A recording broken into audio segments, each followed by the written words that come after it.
Time پہ اکٹھا ہوتا ہوں، میں بریلویوں سے کہتا ہوں کہ دیکھو میں خود 31 سال بریلوی رہا، مجھے بچپن سے یہ چیز بتائی گئی کہ دیوبندیوں کے امام نے اشرف علی رسول اللہ کلمے کو انڈورس کیا تھا، لہٰذا یہ گستاخ رسول ہیں۔ تو میرے بھائیوں میں یہ مانتا ہوں، آپ بھی مانتے ہو؟ کہتے ہیں جی مانتے ہیں۔ تو اب تو یار وہ چشتی رسول اللہ نکلا ہے حج بیت میں، تو ہونا تو چاہیے کہ جناب چاہے اشرف علی تھانوی رسول اللہ یا چشتی رسول اللہ ہے، دویاں دی ایسی تھی تیسی۔ تو کہتے ہیں نہیں وہ پوچھیں گے، تو اس کے بعد کیا ہے، دو نمبری کر رہے ہیں، اپنے آپ کو دھوکہ دے رہے ہیں، ان کو نہیں پتا۔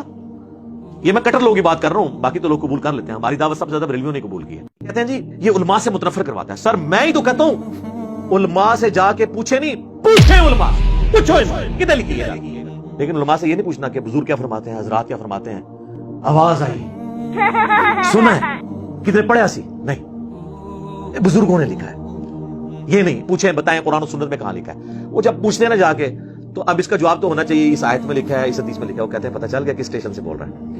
آزادی اپنی حرکتوں سے اپنی عزت خود کروائیں، آپ حوالہ دے دیں یا ادروائز کہہ دیں کہ یہ کہانی ہے۔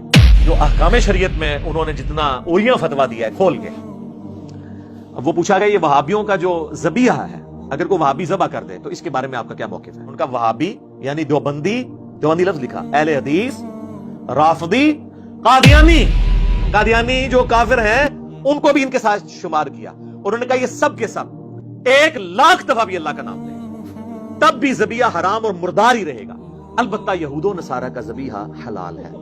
جی میں دیوبندیوں سے کہتا ہوں کہ میرے بھائیوں آپ کا کیا جھگڑا ہے بریلویوں کے ساتھ؟ دونوں حنفی، دونوں ایک ہی روحانی باپ کی اولاد فقہی طور پہ، مسئلہ کیا؟ کہتے ہیں یہ مشرک ہیں، قبروں سے ان کے بڑے غلط عقیدے ہیں۔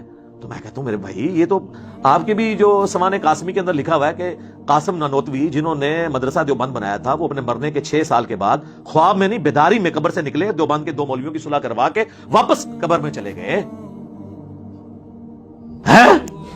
اب ہونا تو یہ چاہیے کہ جناب ہونا بھی لکھا ہے تو وہ بھی ہوئی کچھ سر۔ اسی طریقے سے اہل تشیع کی طرف آ جائیں، وہ تو خود اس چیز کا رونا روتے ہیں کہ آل امیہ کے دور پہ میں سیدنا علی پر ممبروں سے سب و شتم ہوتا تھا، تو تم نے وہی کام شروع کر دیا۔ میرے پاس تو کوئی شیعہ آتا، میں کہتا ہوں میرا تم سے بنیادی اختلاف یہ ہے کہ تم معاویہ کے ٹریک پہ اور میں علی کے ٹریک پہ ہوں۔ علی نے تو اپنے مخالفین کے لیے دعائیں بھی کی، ان کے جنازے بھی پڑھائے اور اپنے ہاتھوں سے ان کو دفن بھی کیا، ان کی لاشیں اٹھائیں، ان پہ گریہ کیا، اور تم لوگ جو ہے وہ حضرت علی کے طریقے پہ نہیں چلتے ہو، اور ان لوگوں کے طریقے پہ چلتے ہو جنہوں نے 60 سال تک ممبروں پہ حضرت علی پہ لعنت کی، تم بھی صحابہ پہ لعنت کر کے انہی کے طریقے پہ ہو، تو آگے سے وہ بھی پریشان ہو جاتا ہے۔ اب اس سے بہتر اور کیا طریقہ ہے ان کو سمجھانے کا؟ علی سے محبت نہیں رکھے گا مگر مومن، علی سے بغض نہیں رکھے گا مگر منافق۔ بغض علی کی جتنی شکلیں ہیں وہ منافقت کی اولین علامتوں میں سے ایک علامت ہے۔ بس آپ یہ حدیث کسی سنی کی مسجد میں لگا کے دیکھیں تو شام تک وہاں پہ گڑبڑ شروع ہو جائے گی، چاہے وہ بریلوی ہو، دیوبندی ہو، اہل حدیث ہو، کیونکہ انہیں پتہ چل جائے گا کہ یہ تو کسی اور پلیٹ فارم سے بول رہا ہے، حالانکہ مسلم شریف ہمارا ہی پلیٹ فارم ہے، بخاری ہو مسلم، یہ دونوں ہمارے ہی پلیٹ فارم ہے۔ تو اس کے اوپر مجھے بتائیں اب اہل حدیث کو کیا غصہ کھانے کی ضرورت ہے؟ کہتا ہوں کہ میری یہ بلٹ پروف شیٹ جو ہے نا، یہ کتابیں ہیں، میرے تک پہنچنا ان کتابوں کو پھر نعوذ باللہ آپ کو انکار کرنا پڑے گا۔ میں تو اس طرف بیٹھا ہوا ہوں نا، میں جو کچھ پیش کر رہا ہوں ان کتابوں سے کر رہا ہوں، تو ٹھیک ہے آپ انکار کریں، میرے تک تو آپ نہیں پہنچیں گے، آپ خود ہی وہاں پہنچ جائیں گے جہاں پہ شیطان آپ کو پہنچانا چاہتا ہے، اور ان کتابوں کو پکڑ لیں گے اور پیار اور محبت کے ساتھ آپ ایک دفعہ کہہ دیں گے کہ نہ میں وابی نہ میں بابی، میں ہوں مسلم علمی کتابی، تو انشاءاللہ تعالی آپ سچائی کے راستے تک پہنچیں گے، اور پھر آپ نے اس دعوت کو بڑے سافٹ طریقے سے لوگوں تک پہنچانا ہے۔ اہل حدیثوں سے میں کہتا ہوں میرے بھائیو آپ کو کیا مسئلہ ہے؟ وہ کہتے ہیں دیکھیں جی ہماری تو ہر چیز بخاری مسلم میں لکھی ہے، نماز کا طریقہ دیکھ لیں، فلاں چیز دیکھ لیں، تو ہم کہتے ہیں اچھا تو بخاری مسلم میں جو جو لکھا ہے، ہاں جی جو بخاری مسلم کو نہیں مانتا وہ تو گمراہ ہے، اہل سنت سے خارج ہے۔ ہم کہتے ہیں ٹھیک ہے ابھی چیک کر لیتے ہیں، آپ کو بھی ٹیسٹ لگا لیتے ہیں، تو سر صحیح بخاری اور مسلم دونوں میں حدیث موجود ہے، اور بخاری کا اس کا طریق ہے 2812، اے عمار تجھے ایک باغی جماعت قتل کرے گی، تو انہیں اللہ اور جنت کی طرف بلائے گا اور وہ جماعت دوزخ کی طرف بلا رہی ہوگی۔ ساتھ ہی وہ بخاری مسلم کا بخار محبت ختم۔ میں کہتا ہوں جن بابوں کے اوپر آپ کا ناز ہے نہیں، قبر سے نکل کے ڈائریکٹ میرے ساتھ بات بھی کریں نا اور کہیں کہ دین وہ نہیں جو قرآن و سنت میں لکھا ہوا ہے، وہ ہے جو ہم نے نسل در نسل شفٹ کیا ہے، تو 2 منٹ میں بزرگ غائب کر دوں گا آپ کا، میں پڑھوں گا لا حول ولا قوت الا باللہ، شیطان ہوگا چیخ مار کے ادھر سے چلا جائے گا، کوئی قبر سے باہر نکل نہیں سکتا۔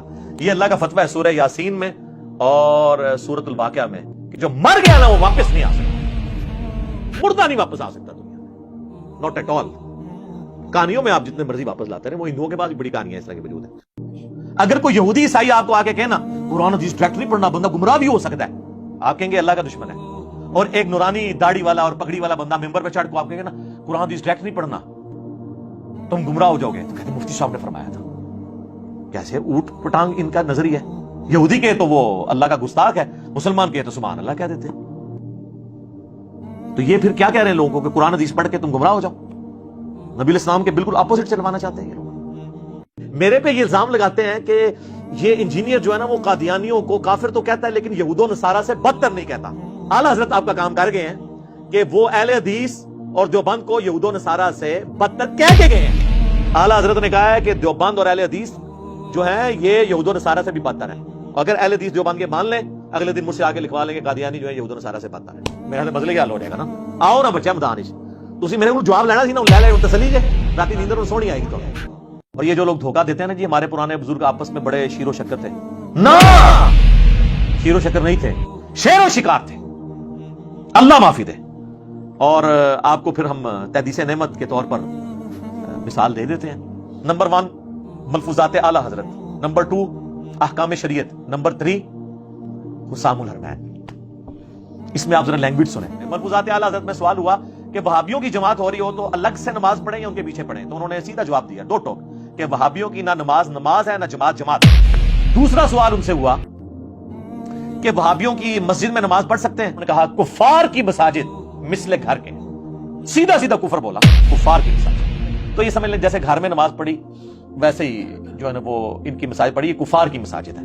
اور تیسرا سوال ہوا کہ وہابیوں کی اذان, تو انہوں نے کہا کہ ان کی اذان بھی نماز اور جماعت کی طرح باطل ہے. ویسے تیسرا سوال کرنا بنتا ہی نہیں تھا. جب پہلے 2 سوال بھی فارغ ہو گیا تو اذان بھی کیا مطلب ایسی طرح